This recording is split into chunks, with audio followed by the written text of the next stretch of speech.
ये क्वेश्चंस हो सकता है वीडियो स्किप हो गया था, तो ये देखिएगा क्वेश्चन फिर से समझा दे रहे हैं, हो सकता है वहाँ पे रिकॉर्ड ना हुआ हो। तो देखिएगा 2 4 6 8 ये 10 दिया था क्वेश्चन, तो x बराबर 2n इसलिए माने, देखो इसको हमने पहले लिखा 2 × 1, फिर 2 × 4 को लिख सकते हो 2 × 2, फिर 6 को लिख सकते हो 2 × 3, फिर 2 × 4, फिर 2 × 5, 10 को भी लिख सकते हो 2 × 5।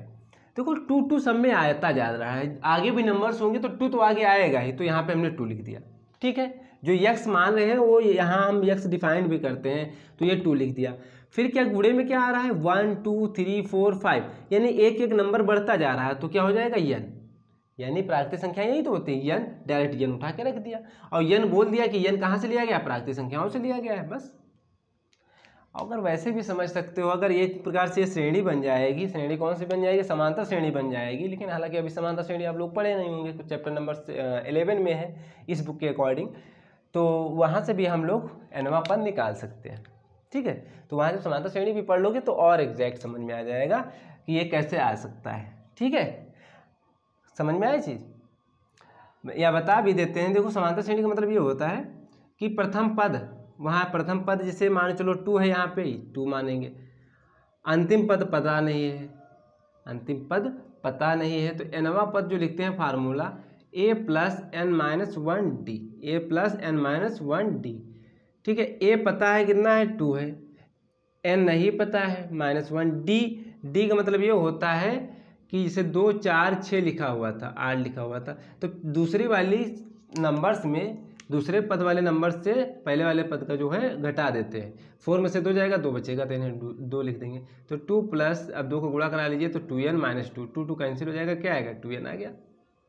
ऐसे भी कर सकते हो। ठीक है, कोई प्रॉब्लम तो नहीं। अब देखो, लेकिन हम लोग लिखना क्या है कि यानी क्या होगा यक्स ये होगा 2n होगा तब ये आएगा। अब देखो ये दिया है a5, ये कैसे लिखेंगे भाई, यहाँ x डाल देंगे। ठीक है, तो x बराबर हम बताएं कि क्या होगा, तभी तो ये डिफाइंड करेंगे कि ये निकल के आएगा। देखो x बराबर दिया है, यहाँ समझो 1, भाई 1 मान लेते हैं, x 1/1, 1 1 ऊपर तो है तो 1 यहाँ तो आएगा। अब अपान के नीचे थोड़ा समझते हैं बात को, 1 है, फिर 4 है, फिर 9 है, फिर 16 है, यानी देखो यहाँ पे कहीं वर्ग हो रहा है। अगर 1 का स्क्वायर, नीचे की बात कर रहे हैं, 1 का स्क्वायर, यहाँ देखो 2 का स्क्वायर, यहाँ देखो किसका है 3 का स्क्वायर, यहाँ देखो किसका है 4 का स्क्वायर, फिर आगे जो होगा 5 का स्क्वायर होगा। तो यहाँ क्या कर रहे हैं, यानी 1 2 3 4 ऐसे नंबर्स आ रहे हैं जो कि बताए भी थे, क्या लिखते हैं n स्मॉल, इसका हो जाएगा स्क्वायर, और यहाँ लिख देंगे कि n belongs to natural number है, n belongs to natural number है। ठीक है, और ठीक है, n belongs to natural number लिख सकते हो, या भी यहाँ हो सकता है बुक में ये भी दिया हो n belongs to positive integer, यानी पूर्णांक संख्याएं, धनात्मक पूर्णांक संख्याएं भी आंसर में देख लेते हैं कि आंसर में क्या दिया है, किस हिसाब से दिया गया है, तो उस हिसाब से भी हम समझा देते हैं। नहीं तो हम n belongs to natural number ही छोड़ते हैं। क्वेश्चन नंबर कौन सा था 4, n belongs to natural number ही है, कोई प्रॉब्लम नहीं। क्वेश्चन नंबर हाँ सेकंड में दिया गया है, क्वेश्चन नंबर जो सेकंड में n बिलोंग्स टू बोल दिया गया है कि positive integer, n belongs to, यहाँ कन्फ्यूजन ना होइएगा, यहाँ n बिलोंग्स टू हम नेचुरल नंबर लिए, इन्होंने बुक में दिया है n belongs to positive integer, तो बात तो एक ही है। इंटीजर मतलब ये हुआ पूर्णांक संख्या है, पॉजिटिव पूर्णांक संख्या, धनात्मक पूर्णांक संख्या कहाँ से स्टार्ट करोगे, 1 2 3 4 5 6 ऐसे लिखेंगे, क्योंकि जीरो तो ना पॉजिटिव है ना फिर निगेटिव है, यानी जीरो ना धनात्मक बोल सकते हो ना ऋणात्मक, तो जीरो को लेंगे नहीं और धनात्मक वाली लिख लेंगे, तो बात तो वही है, नेचुरल नंबर लिखो जाए, तो नेचुरल नंबर हमने बता दिया था, तो ये भी आप लोग नोट कर सकते हो। तो यहाँ भी अगर करना चाहते तो यहाँ भी ये लिख सकते थे, लेकिन ज़रूरत नहीं है, एक आप डिफाइन कर दें तो n belongs to n, capital N बोलेंगे। ठीक है, तो ये क्वेश्चन नंबर 3 के सब पार्ट हो गए। अब इसको हम रफ करते हैं, फिर क्वेश्चन नंबर 4 के जितने पार्ट्स होंगे लिख देंगे, उसके बाद में एक क्वेश्चन सॉल्व करते हैं।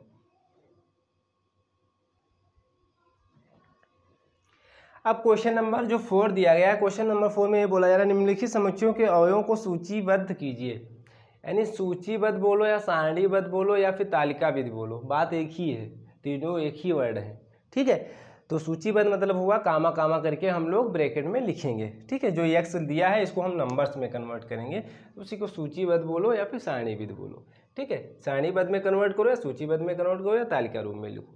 ठीक है, दो ही विधियाँ हम लोगों को पता है, ये निर्माण विधि में लिखा हुआ समुच्चय, इसको हम लोग सूचीबद्ध में कन्वर्ट करेंगे, बदलेंगे। देखो ये पहला क्वेश्चन है कि x such that x square less or equal to 16। कहने मतलब सच दैट मतलब ये हुआ कि जो यहाँ पे x दिया ये परिभाषित है इस तरीके से, ठीक है। और भी दिया है x belongs to integer, sorry हाँ x बिलोंग्स टू इंटीजर है, पूर्णांक संख्या है, ठीक है। तो कैसे लिखेंगे समुच्चय, देखो ये कंडीशन ये दी हुई कि हमको ये भी पता है इंटीजर्स क्या होते हैं, इंटीजर्स यानी कि पूर्णांक संख्याएं क्या होती हैं, पूर्णांक क्या होती हैं, पूर्णांक संख्याएं क्या होती है, 0 plus minus 1 plus minus 2 plus minus 3 and so on.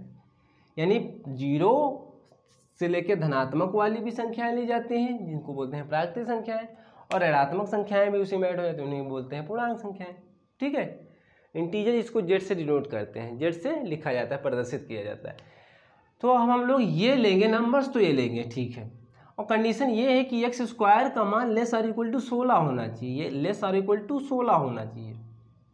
X square का मान जो है लेस आर इक्वल टू क्या होना चाहिए, 16 होनी चाहिए, ठीक है।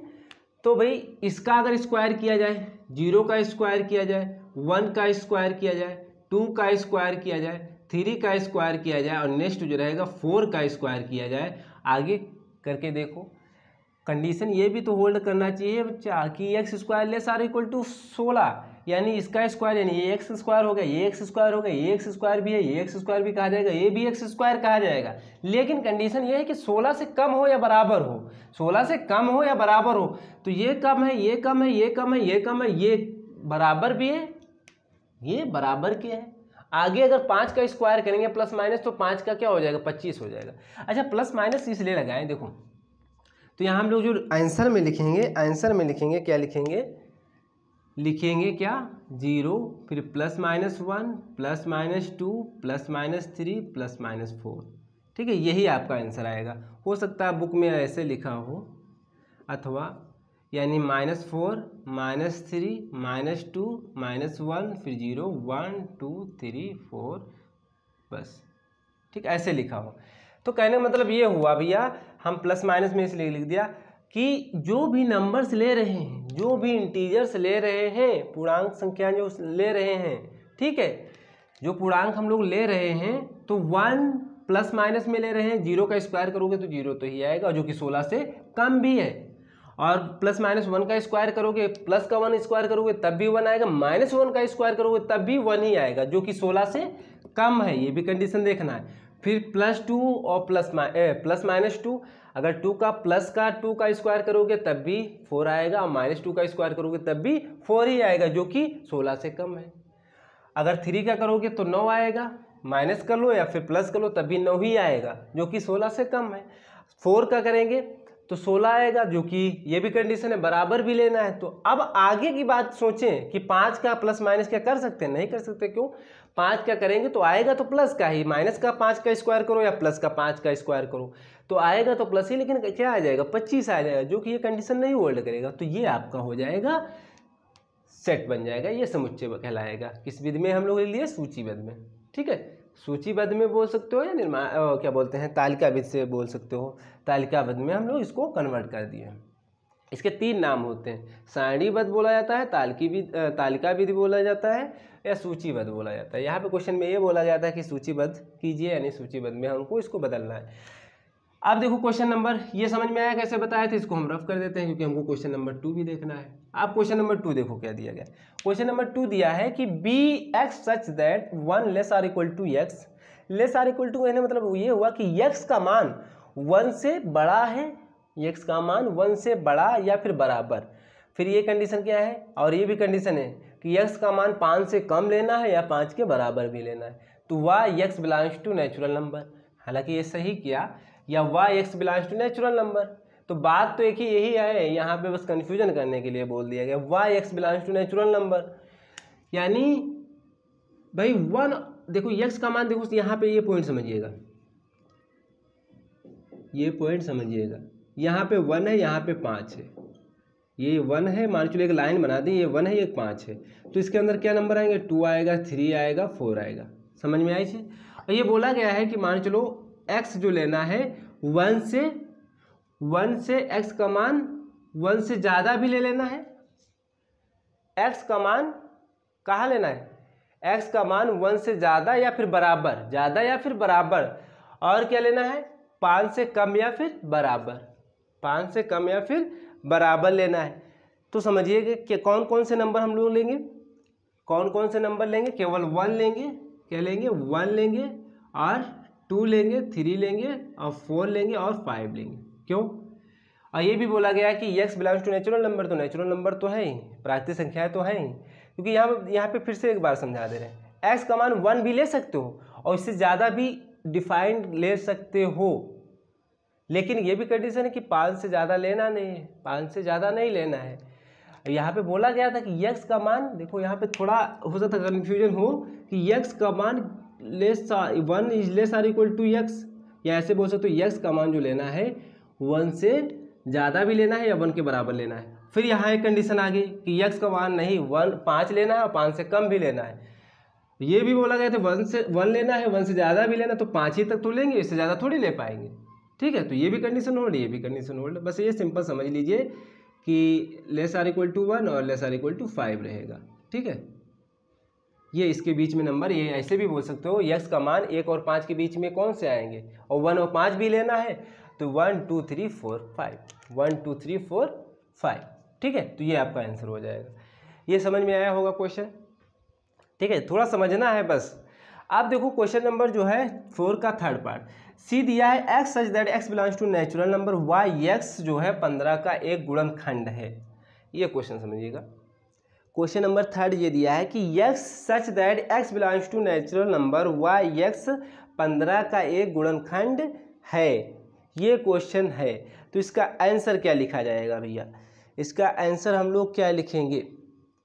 एक तो x belongs to natural number जो भी होगा, मान चलो ये x belongs to natural number बोला गया है, यानी प्राकृतिक संख्याएं होंगी ये, तो प्राकृतिक संख्याएं क्या लिखते हैं 1 2 3 4 5 6 7 एंड सो ऑन, यही प्राकृतिक संख्या होती हैं। लेकिन ये कंडीशन ये आ गई, वाई एक्स जो है 15 का एक गुणनखंड है, यक्स जो है 15 का एक गुणनखंड है, यक्स जो है 15 का एक गुणनखंड है। अब देखो, अब इसमें थोड़ा दिक्कत हो सकती है, 15 का गुणनखंड है तो 15 का अगर हम लोग लासा निकालें, 15 का लासा निकालें, वही तो गुणनखंड बोला जाएगा। तो किससे जाएगा भैया? 3 से। किससे जाएगा? 3 से। 5 हो जाएगा, फिर क्या आएगा 5 आएगा, फिर 1, तो इसका क्या हो जाएगा 3 गुणे 5 और गुणे 1 भी तो लिख सकते हो। तो एक तो हो जाएगा, 1 हो जाएगा, 3 हो जाएगा, 5 हो जाएगा, 1 हो जाएगा, 3 हो जाएगा और 5 हो जाएगा, और 15 तो खुद का गुणनखंड ही रहेगा, तो 15 भी हम लोग लिख लेंगे। तो इसके अंदर लिखेंगे 1 3 5 और क्या लिखेंगे 15, और जो कि ये सब क्या है प्राकृतिक संख्याएं ही तो हैं, 1 3 5 और 15 क्या है प्राकृतिक संख्याएं भी हैं। या ऐसे भी ले सकते थे कि हम लोग यहाँ तक लिखे थे 1 2 3 4 ऐसे बोले थे, ये क्या है प्राकृतिक संख्याएं हैं। ठीक है, और ये कहा जा रहा है क्वेश्चन में कि यक्स 15 का एक गुणनखंड है, यक्स जो है 15 का एक गुणनखंड है।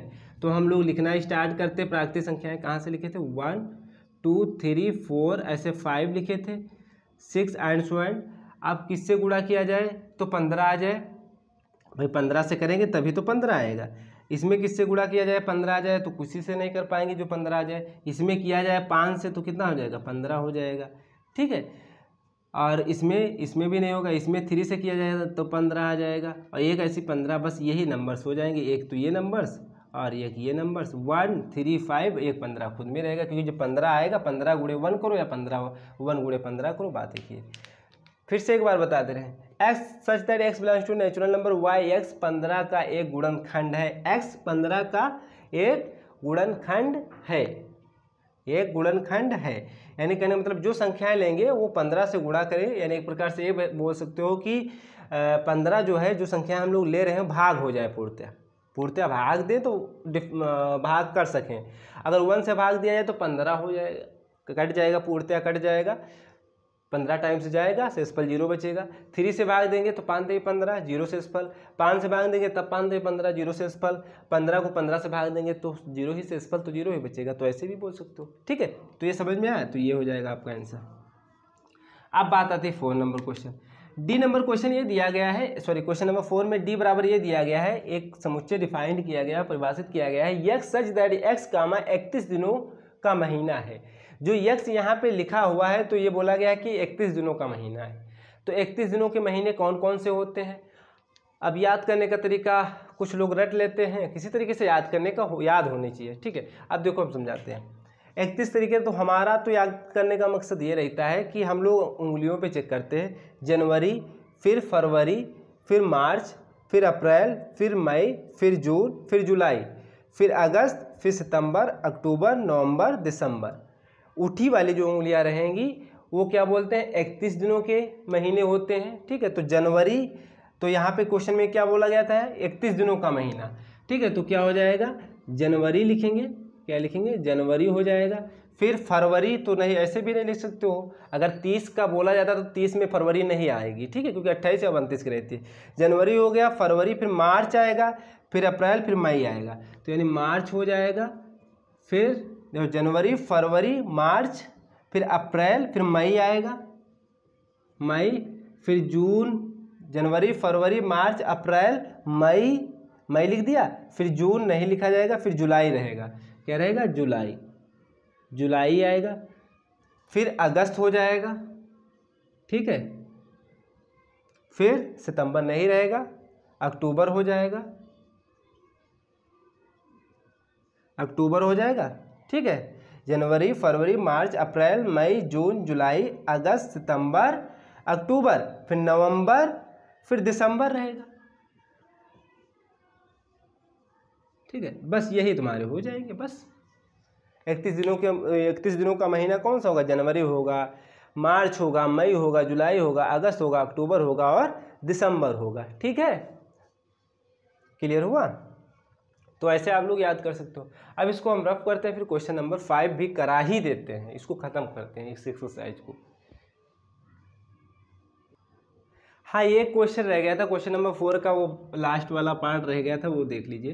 एफ बराबर दिया था एक्स सच दैट एक्स जो है आपका -1/2 व 1/2 के बीच एक पूर्णांक है, के बीच एक पूर्णांक है।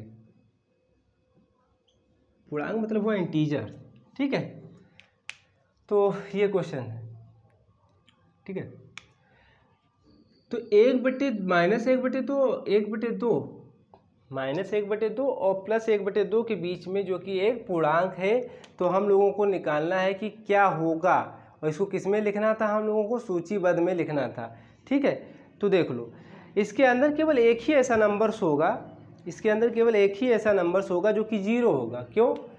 क्योंकि देखो लाइन अगर खींचा जाए, लाइन खींचा जाए तो 0 और 1 और 1 2 1 3, ये -1 -2 -3, तो और ये बोला गया -1/2, तो -1/2 यहाँ पे आएगा, -1/2, और +1/2, -1/2 +1/2, तो यहाँ पे आएगा प्लस का 1/2, तो -1/2 और 1/2 के बीच में क्या नंबर्स आएगा? 0 ही आएगा, और ये भी पूर्णांक ही है, 0 पूर्णांक ही है, तो आपका ये 0 आंसर हो जाएगा, ठीक है। समझ में आया चीजें?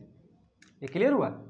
-1/2 व 1/2 के बीच एक पूर्णांक है, एक पूर्णांक है, तो एक पूर्णांक हमारा 0 ही होगा, ठीक है। अगर ये बोला जाता कि इसके अंदर के आप ये बताइए -1/2 और 1/2 के बीच में एक अगर ना बोला जाता, कितने बोला जाता कि अपरिमेय संख्या है, तो इनफाइनाइट अपरिमेय संख्या बोली जाती है, क्योंकि दो पूर्णांकों के बीच में इनफाइनाइट अपरिमेय संख्याएं बोली जाती हैं, अनंत अपरिमेय संख्याएं होती हैं। अब ठीक है, ये क्वेश्चन हो जाए ना, 0 आंसर आपका आ जाएगा। क्वेश्चन नंबर 5 देख लीजिए। क्वेश्चन नंबर 5 में ये दिया है, फिर हम लोगों को बस ये बोला गया है कि रिक्त स्थानों की पूर्ति कीजिए। ये एप्सिलॉन होता है। अगर ये बोला जाएगा कि किसी सेट में मान चलो 2 अवयव है या 3 अवयव, कोई अवयव है, तो यहाँ बोला जाएगा है, अगर नहीं है तो फिर नहीं का मतलब हुआ, ये कट कर देंगे, ठीक है। देखो क्वेश्चन नंबर, अब क्वेश्चन नंबर 5 का फर्स्ट देखो, फर्स्ट में ये दिया गया है, क्वेश्चन नंबर 5 के फर्स्ट में ये दिया गया है, फर्स्ट में ये दिया गया है कि 12